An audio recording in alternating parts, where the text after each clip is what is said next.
साखर आपल्याला माहिती आहे की किती खराब असते. आणि मी काय आज उदाहरण आपल्यासमोर ठेवणार आहे की बघा, साखर आपल्या मुलांचं भवितव्य कसं उद्ध्वस्त करत आहे. प्रत्येक बिस्किटांमध्ये साखर वापरल्या जाते, मैदा वापरला जातो आणि केमिकलसुद्धा वापरल्या जाते. त्याच्यामुळे आपल्या मुलांना वेगवेगळ्या आजारांना सामोरे जावं लागतं. हा रिसर्च मी आपल्यासमोर आज ठेवणार आहे.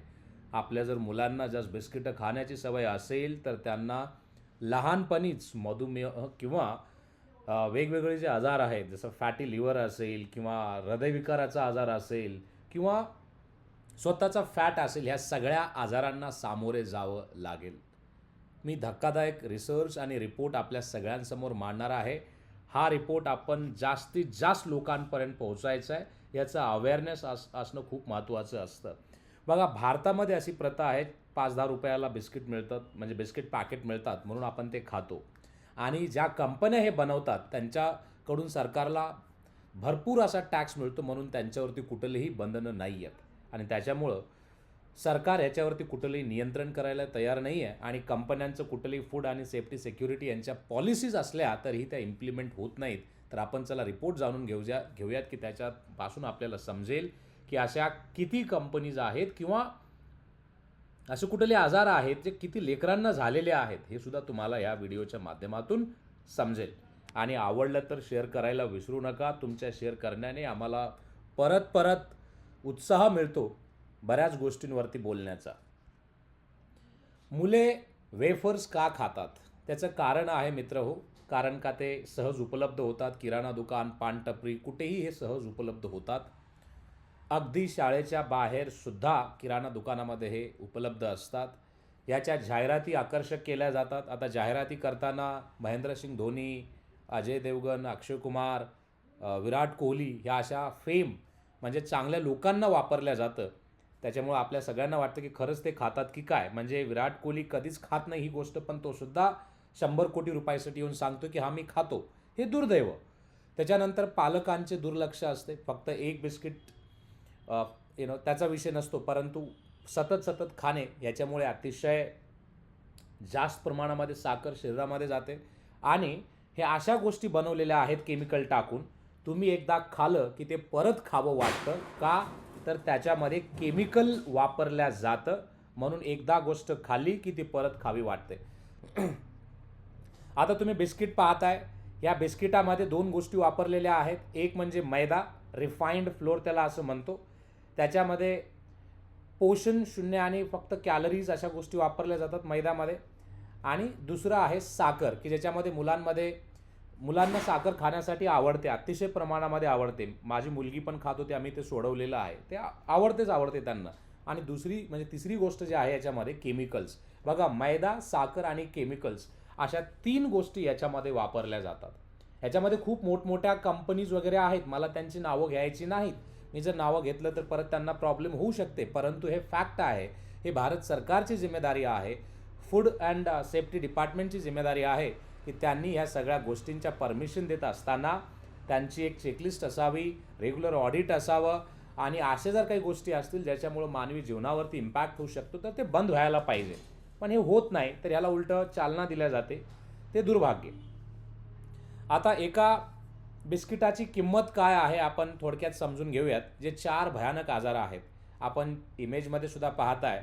म्हणजे चांगलं हसरं गोंडस बाळ हे कशा पद्धतीचं होतं. रेग्युलर एक बिस्किट खाल्याने लठ्ठपणा म्हणजे वजन वाढते आणि सुस्त येते. हाय ब्लड प्रेशर म्हणजे रक्तदाब वाढतो. लहान वयात हृदयावर ताण येतो. तिसरा म्हणजे मधुमेह, टाईप 2 डायबिटीज, तरुणांमध्ये वेगाने वाढणारे प्रमाण. आणि चौथा दात किडणे, डेंटल कॅरीज, म्हणजेच ज्याला कायमचे दात खराब होऊन जातात. आणि ह्या गोष्टी आजकाल लेकरांमध्ये अतिशय जास्त प्रमाणामध्ये दिसायला लागलेले आहेत. आता मुलांमध्ये आपण पाहताय की म्हणजे हे बघा, दरवर्षी 40,000च्या वर नवनवीन मुलं याच्यामध्ये ॲड होत आहेत. आणि जगामध्ये जर पाहिलं तर 50 कोटीच्या वर मुलांना लठ्ठपणाचा आजार झालेला तुम्हाला दिसेल. आणि ह्याच तरुणांमध्ये मधुमेहसुद्धा वेगाने वाढत आहे. म्हणजे तुमचं लिव्हर, तुमचं यकृत, तुमचे हृदय, तुमचं ब्लड, ह्या सगळ्या गोष्टींवरती इम्पॅक्ट होतोय. आता तुम्ही म्हणाल की सर ह्या कंपन्यांना परमिशन का मिळते? त्याचे वेगवेगळे कारणं आहेत मित्र हो. ज्या कंपन्या बिस्किट बनवतात त्याच कंपन्यांचे हॉस्पिटल पण आहेत. त्याच कंपन्यांचे हॉस्पिटलचे इक्विपमेंट बनवण्याच्या कंपनीज पण आहेत. का? आता ज्या बिस्किट कंपनीच्या मालकाकडं 20,000 कोटी आहेत, त्याने तो पैसा 1000 वेगवेगळ्या बिझनेसेसमध्ये लावला.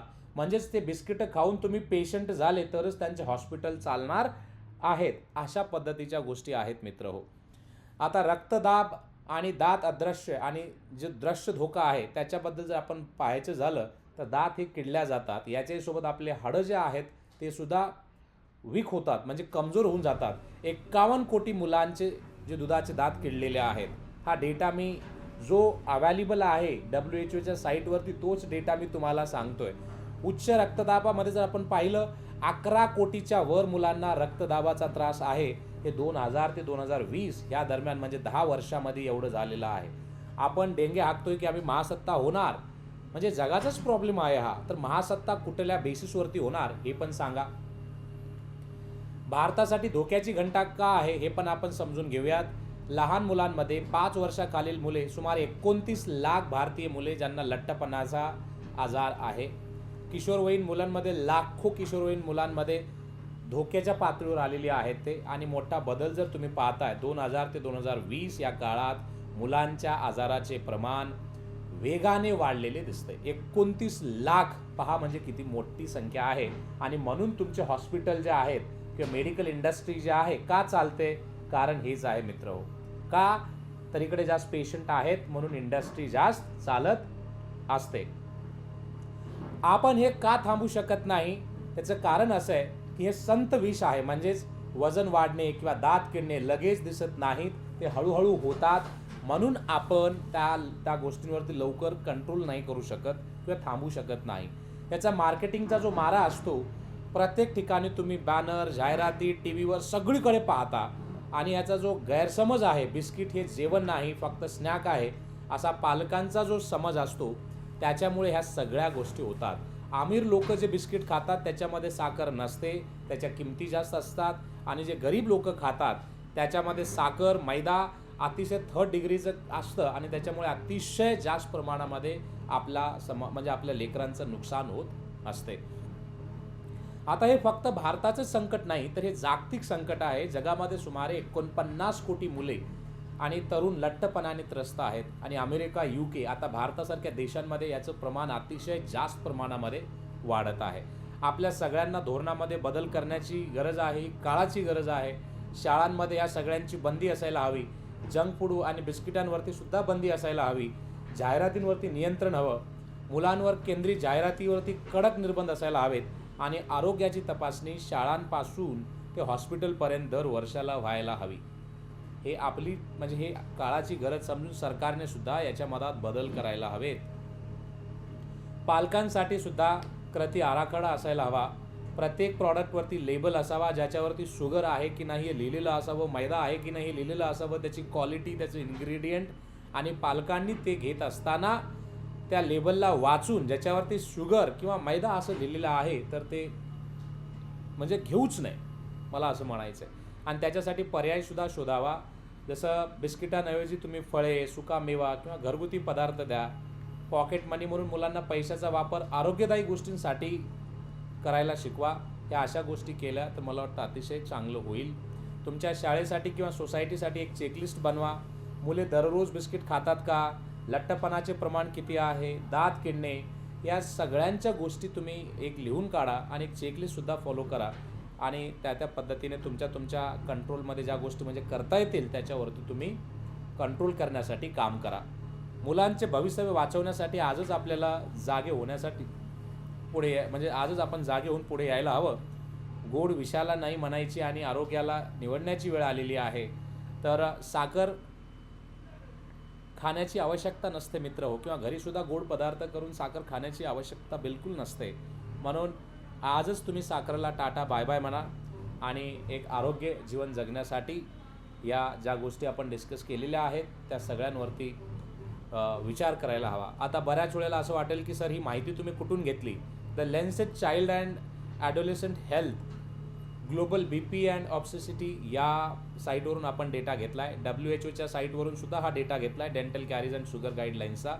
युनिसेफ NFHS5 म्हणजे national family health survey India Pacific या साईटवरून सुद्धा आपण तो डेटा घेतला आहे. WETAL.2021 global youth diabetes and incidents या साईटवरून सुद्धा हा मी डेटा घेतलेला आहे. कोण्या कंपनीला किंवा कोणाला वाटत असेल की हा डेटा खराब आहे, बिनधास्त जाऊन तुम्हाला काही माझ्या म्हणजे पोस्टला किंवा कुठे काही चॅलेंज करायचं असेल तर करू शकता. त्याच्यासाठी मी समर्थ आहे तुमच्या सगळ्यांना उत्तरं देण्यासाठी. म्हणून माझं एवढंच आहे की सामान्य माणसांची गळचेपी किंवा लेकरांवरती अशा पद्धतीचे जे प्रॉडक्ट विकून हे जे बाकीचे जे म्हणजे मोठमोठे सेलिब्रिटीसुद्धा असतात यांनी सुद्धा हे थांबवायला हवं आणि सरकारने याच्यासाठी अतिशय कडक नियम आणायला हवेत, जेणेकरून आपण आपल्या पुढच्या जनरेशनला वाचू शकू. नाही तर येणाऱ्या काळामध्ये अजूनही खूप जास्त वर्स्ट होईल. भारत हे एकमेव देश असा आहे जगाच्या पाठीवर इथे सगळ्यात जास्त फेक आणि मिक्स माल विकला जातो. वडापावमध्ये भेसळ होते, तुमच्या पावामध्ये भेसळ होते, बिस्किटामध्ये भेसळ होते, दुधामध्ये भेसळ होते, इवन मेडिसिन्समध्ये भेसळ होते. का? कन्झम्पशन जास्त आहे, लोकसंख्या जास्त आहे, त्याचा सप्लाय कमी आहे. म्हणून सगळ्या लोकांवरती नियंत्रण ठेवणं खूप मुश्किल होऊन जातं. जर आपण याच्यावरती कडक नियम आणले, भेसळ करताना कोणी पकडला गेला तर त्याचा धंदा बंद, लायसन्स बंद, त्याला 1 कोटी रुपयाचा दंड किंवा वेगवेगळे दंड लावून त्याला जर एक जन्मठेपेची शिक्षा किंवा फाशीची शिक्षा द्यायचं ठरवलं तर मला वाटतं याच्यावरती कंट्रोल येऊ शकतं आणि सरकारने वेळीच पाय उचलायला हवीत. एवढंच बोलून मी आज इथे थांबतो. परत आपण एका नवीन विषयावरती येऊयात आणि डिस्कशन करूयात. आवडलं तर शेअर करा, तुम्ही कमेंट करा आणि विषय चांगला वाटला तर ॲप्रिशिएटसुद्धा करा. धन्यवाद. जय हिंद, जय भारत.